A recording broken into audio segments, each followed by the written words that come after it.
Merci beaucoup d'être avec nous sur Radio J et ils sont déjà en studio. Christophe Barbier et son invité politique, 7h45, le Barbier du matin. Ce matin, Christophe, vous recevez Fabienne Keller, députée européenne Renaissance. Bonjour à tous les deux. Bonjour Christophe. Bonjour. Merci beaucoup d'être avec nous et elle est là dans ce studio également, toujours de bonne humeur parce qu'elle ne dort pas beaucoup la nuit pour justement être de bonne humeur le matin. C'est Myriam Barouk. Bonjour Myriam. Bonjour tout le monde. Bonjour Ilana. Super votre déguisement de Christophe Dard. Alors la France est en finale, voilà, allez, super, c'est génial, allez, qu'est-ce qu'on est content, c'est formidable. On a tout entendu sur la demi-finale France-Maroc, d'abord sur CNews, allez, on va pas revenir dessus. Et puis pendant le match, on a entendu beaucoup de cris dans les bars, des sifflements, des applaudissements dans les appartements.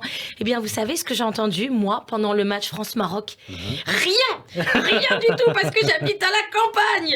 Avant, j'habitais Créteil et je peux vous dire que je savais tout, que j'entendais tout, même ce que j'avais pas besoin de savoir. Vous vous rendez compte ? Non mais attendez, j'habite dans un coin suffisamment reculé pour même pas savoir que la France a gagné.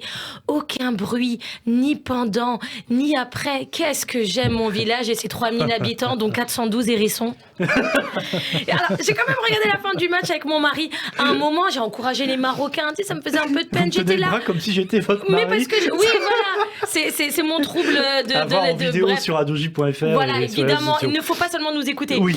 Donc bon, j'étais là, tu sais, j'encourageais les Marocains parce que ça faisait de la peine. J'étais là, allez les Marocains, mettez au moins un but, allez. Mon mari m'a regardé avec un dédain, mais un dédain. Il m'a toisé, il m'a dit, c'est pas le direct, c'est le ralenti. Ah. Oui, je me disais aussi, ils vont pas très vite. Mais qui suis-je pour juger, moi qui ne fais des squats que pour ramasser du linge ? Sinon, Elisabeth Borne a dégainé le 53e 49.3. Non, c'est pas une vraie info, je suis restée au 10e, c'est bien ça Christophe ? Oui, au 10e, oui, tout à fait. Mais on a le droit à combien de 49.3 ? Genre dans une semaine, par exemple, il y a un quota ou pas ? Non, autant qu'il le faut par les lois budgétaires, plus une loi non budgétaire. Il me répond très sérieusement, Ouais, j'adore, c'est merci bien. Christophe Barbier. Qu'est-ce que j'aimerais, hein. mais tout à fait, en plus c'était une vraie question, hein.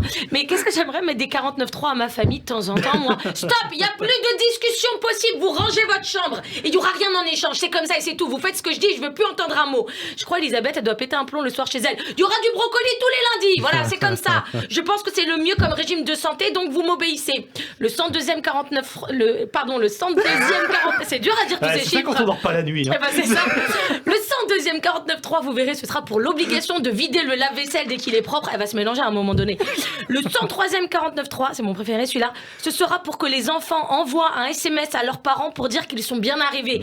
C'est un très bon 49.3, Oui, ça, c'est on un est bon d'accord. 49.3, Et ce ne sont pas les mères juives qui nous écoutent qui diront le contraire. Il y aura même un 49.3 pour obliger à faire rapidement ce 49.3. Bref, on en parle du froid. Qu'est-ce qui fait froid ? Chez moi, on fait du feu tous les jours parce que j'ai 5 stères de bois qu'on a fendus avec mon Charles Ingalls de Marie.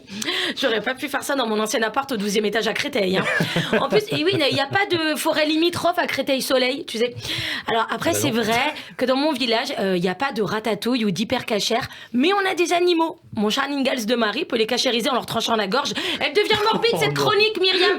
Vous avez raison. Parlons des Ouïghours. Quelqu'un de leurs nouvelles ? Parce que depuis la guerre en Ukraine, on n'en entend plus parler. Oui. Pourtant, les commandes Shine de ma voisine arrivent à l'heure, donc j'en déduis qu'ils continuent de bien travailler. D'ailleurs, sur leur site, j'ai vu qu'ils vendaient des tapis de prière, des hijabs et des citations de Coran auto-adhésifs. Voilà.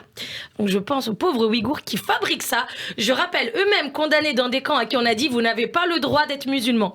Le Coran, c'est dérangeant, sauf si ça te sert à gagner de l'argent. Ah, on dirait le teaser d'un nouveau 49.3 du pays du soleil levant. Ah ben non, je suis bête, c'est la Chine tout entière qui a un énorme 49.3. Allez, merci de m'avoir écouté.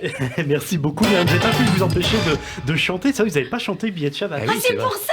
Eh oui. Ah, mais oui. Demandais. Mais c'est le déguisement d'Ilana qui m'a perturbée aussi. Ah, c'est bien déguisé, hein, mais voilà. Si vous pouvez chanter quand même le billet de Shabbat. Le billet de Shabbat.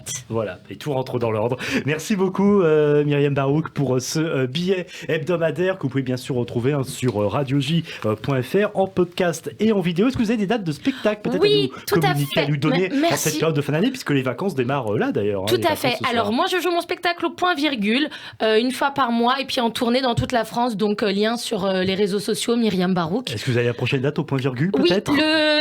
mais je l'ai pas en tête parce que voilà, le 2 février et le 14 mars, parce qu'au mois de janvier, je suis fatiguée. Donc voilà, la prochaine, c'est le 2 février à 20h. Voilà. Merci beaucoup, Myriam. Et à vendredi prochain sur Radio J. Tout de suite, l'invité politique de Christophe Barbier, le Barbier du matin, votre rendez-vous politique sur Radio J. Ce matin, son invité a été l'auteur en 2013, il y a donc presque 10 ans, de l'ouvrage Ma vie, ma ville, nouveau horizon pour Strasbourg, une ville évidemment qu'elle connaît très bien. Radio J, le 6-9.